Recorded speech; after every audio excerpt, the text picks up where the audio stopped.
नमस्कार, मैं ओम प्रभाकर भारती आप सभी का स्वागत करता हूं। Uttar Pradesh state counselling round 1 के नतीजे जारी हो चुके हैं। सरकारी और प्राइवेट कॉलेजेस की जो कट ऑफ है इस पे मैं वीडियो ऑलरेडी पोस्ट कर चुका हूं। डिटेल्ड कट ऑफ हमारे टेलीग्राम चैनल में भी है, जिसका लिंक इस वीडियो के डिस्क्रिप्शन में है। सरकारी कॉलेजेस 9 नए खुले थे उत्तर प्रदेश में, तो इसका अच्छा असर देखने को मिला। ऑल इंडिया कोटे के कंपैरिजन में जो स्टेट की कट ऑफ है सरकारी कॉलेज में वो काफ़ी लोअर साइड में देखने को मिली है, लेकिन धोखा प्राइवेट वाले कैंडिडेट्स के साथ हो गया। पिछले कुछ साल से यह बात काफ़ी ज़्यादा चर्चा में रही थी कि उत्तर प्रदेश में कम स्कोर पर भी एडमिशन्स होते हैं, लेकिन एक बात मैं बार बार दोहराते आया हूं कि कभी भी लास्ट ईयर की कट ऑफ को देख के प्लानिंग नहीं करनी चाहिए। रीज़न ये होता है कि हर बार कैसी सिचुएशन है, कई सारे फैक्टर्स होते हैं जिनको कंसीडर किया जाता है। तो धीरे धीरे पिछले 2-3 सालों में उत्तर प्रदेश में जो बदलाव हुआ था वो फीस को लेकर था। जो फीस है उस पर काफ़ी हद तक नियंत्रण सरकार ने कर लिया। हालांकि अभी भी कई सारे कॉलेजेस से हिडन फीस की शिकायत जरूर है, और क्वालिटी की जहां तक बात है मैं हमेशा से ही कहता आया हूं कि एवरेज कैटेगरी के कॉलेजेस हैं उत्तर प्रदेश में, लेकिन इन सब के बावजूद 200 से 250 नंबर पे अगर 60 से 65 लाख में कहीं आसानी से कॉलेज मिलता है तो वो उत्तर प्रदेश है, और वह भी राउंड 1 में। ऐसे में धीरे धीरे ये इन्फॉर्मेशन जो स्प्रेड हुई, काफ़ी सारे कैंडिडेट्स ने उत्तर प्रदेश को प्रेफर किया। खासकर उत्तर प्रदेश के आसपास के जो राज्य हैं, जो हिंदी भाषी क्षेत्र हैं, जहाँ पे कट ऑफ हाई होती है, जहाँ पे प्राइवेट कॉलेजेस कम हैं, उनका काफ़ी ज़्यादा रुझान उत्तर प्रदेश में देखने को मिला है।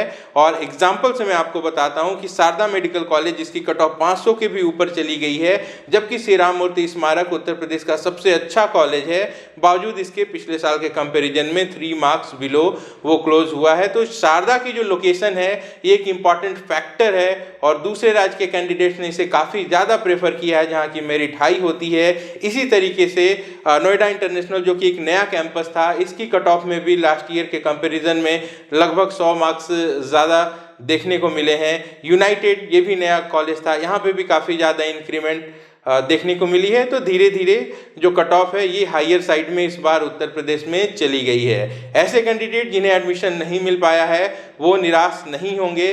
डीम्ड की काउंसलिंग करिए, एलिजिबल रहिए। इस बार अच्छी अपॉर्चुनिटीज़ हैं कि बाद में डीम्ड कॉलेजेस में बजट कम हो सकता है। कर्नाटक में भी मौका मिले तो रजिस्ट्रेशन कर लें। वेस्ट बंगाल की काउंसलिंग शुरू हो रही है। वेस्ट बंगाल में भी फीस बहुत ज़्यादा है और बैंक गारंटी भी है, वहाँ पर भी रजिस्टर करके एलिजिबल रहिए।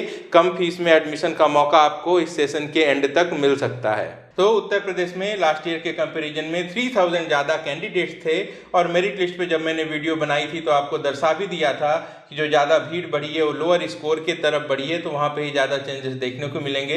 हालांकि मेरा अनुमान भी गलत था, मुझे ऐसा लग रहा था कि 250 के आसपास कट ऑफ रह सकती है, लेकिन कट ऑफ 263 चली गई। अब ऐसे कैंडिडेट जिनको अलॉटमेंट हो चुका है उनको क्या करना है, मैं आपको बहुत साधारण शब्दों में समझा देता हूँ कि अभी आपको अपने कॉलेज को रिपोर्ट नहीं करना है आपको, लेकिन एडमिशन की प्रक्रिया जरूर पूरी करनी है। वो किस तरीके से, जो सरकारी कॉलेज में अलॉटेड हैं उनका जो सरकारी कॉलेज है वही उनका नोडल सेंटर है, वो अपने ओरिजिनल डॉक्यूमेंट्स के साथ वहां पर चले जाएंगे, और जो फीस है वो कैश पेमेंट करके भी अपनी एडमिशन प्रक्रिया को पूरी कर सकते हैं।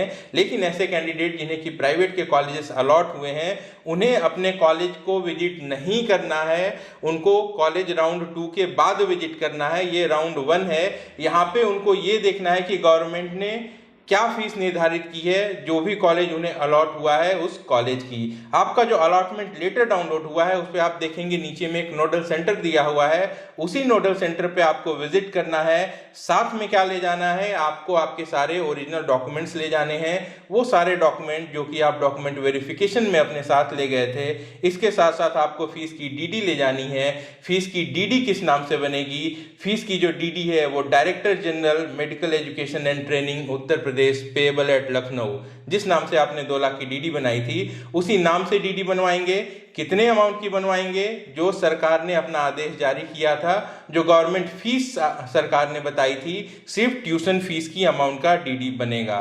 हॉस्टल है, अदर चार्जेस हैं या फिर सिक्योरिटी डिपॉजिट है, यह अभी नहीं देना है। इसकी जरूरत आपको राउंड 2 के अलॉटमेंट के बाद कॉलेज में देनी होती है। अब आप ऐसे में ये सवाल पूछ सकते हैं कि अगर राउंड 1 के कॉलेज से आप सेटिस्फाइड हैं तो भी क्या राउंड 2 का इंतजार करना ज़रूरी है? जवाब है हाँ। अगर आपको राउंड 1 में मिला हुआ कॉलेज भी होल्ड करना है या फिर आपको अपग्रेडेशन में जाना है, हालांकि अपग्रेडेशन के चांसेस कम होते हैं उत्तर प्रदेश में, दोनों ही परिस्थिति में आपको फिलहाल आपके अलॉटमेंट लेटर पे जो नोडल सेंटर अंकित है वहां पे जाना है, डॉक्यूमेंट वेरिफिकेशन करवाना है, ट्यूशन फीस की डीडी जमा करनी है और फिर राउंड 2 होने का इंतजार करना है।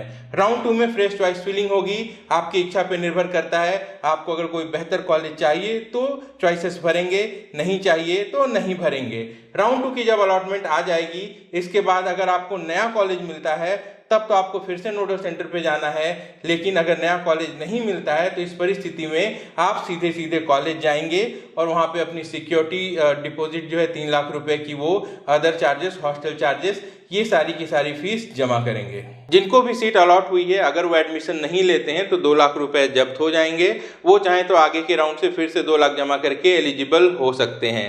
लेकिन ऐसे कैंडिडेट जिन्होंने एडमिशन ले लिया राउंड 1 में और उसके बाद अगर वो छोड़ना चाहें तो राउंड 2 की जो चॉइस फिलिंग चल रही होगी उससे 2 दिन पहले उन्हें डीम्ड का या फिर किसी दूसरे राज्य का अलॉटमेंट मिल जाता है, तो उस अलॉटमेंट को दिखाकर नोडल सेंटर से जहां उन्होंने एडमिशन की प्रक्रिया पूरी की है वो अपनी सीट से त्यागपत्र दे सकते हैं। इस परिस्थिति में आपने जो ट्यूशन फीस की डीडी अमाउंट जो डीडी जमा की है उस अमाउंट का 10% काट के आपको वापस कर दिया जाएगा। आपकी 2 लाख रुपए की सिक्योरिटी डिपॉजिट भी सुरक्षित रहेगी। और ऐसे कैंडिडेट जिनको कहीं पर भी कोई अलॉटमेंट नहीं मिलता है, बावजूद इसके वो राउंड 1 में एडमिशन के बाद अपनी सीट छोड़ना चाहते हैं, तो उनको उनकी ट्यूशन फी का 50% और सिक्योरिटी डिपॉजिट का 50% काट कर बाकी की रकम वापस कर दी जाती है।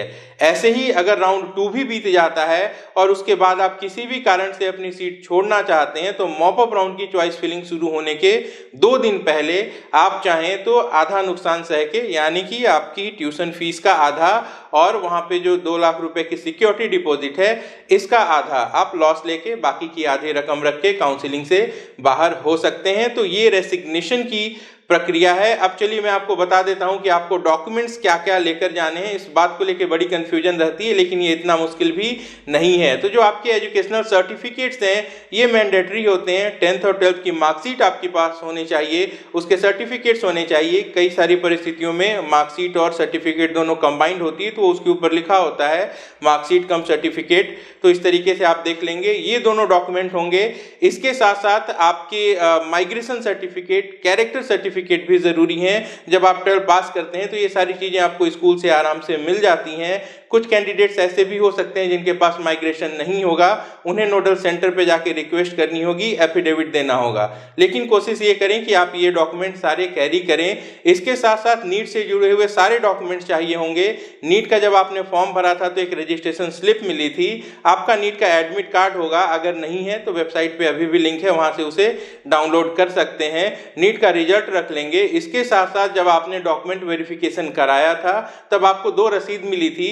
एक आपने जो सिक्योरिटी डिपॉजिट को जमा किया है उसकी रसीद थी और दूसरी रसीद डॉक्यूमेंट वेरिफिकेशन की थी, उसे भी कैरी करेंगे। यूपी का जो आपने फॉर्म फिलअप किया था उसकी जो रजिस्ट्रेशन स्लिप थी वो भी कैरी कर सकते हैं। साथ साथ जो अलॉटमेंट लेटर है वह भी कैरी कर सकते हैं।